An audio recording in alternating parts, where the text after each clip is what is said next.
Understanding a Sob Story, a guide for English learners. Hello, everyone. Welcome back to our channel. Today, we're diving into a very interesting phrase in the English language, a sob story. If you're curious about what this phrase means, how to use it, and want to understand it in different contexts, you're in the right place. Let's get started and unravel the mysteries of this expression together.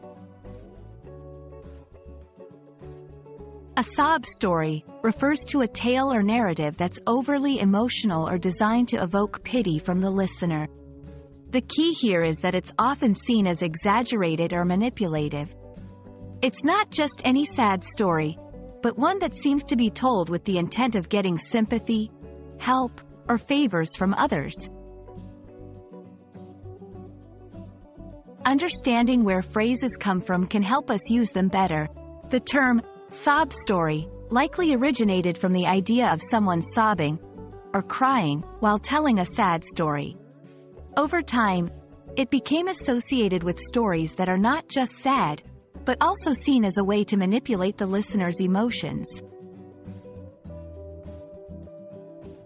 Now, let's see how to use this phrase in actual sentences.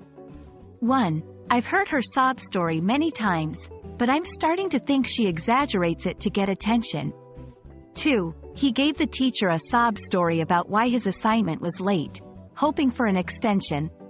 Notice how in these sentences, the phrase is used to indicate doubt or skepticism about the truth or sincerity of the story.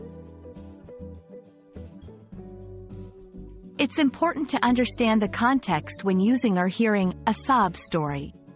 This phrase can sometimes come off as unsympathetic or cynical, so it's crucial to use it appropriately. It's typically used in informal settings and might not be suitable for serious or sensitive situations. If you're looking for different ways to express the same idea, here are some synonyms. Tearjerker, though this is often used for movies or books. Heart-rending tale, but this can be more sincere. Pity party, more informal and often used humorously.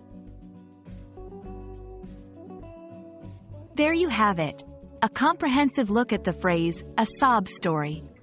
We hope this video helps you understand and use this phrase correctly in your English conversations. Remember, language is not just about words but understanding the emotions and contexts behind them. Thanks for watching, and we hope to see you in our next video.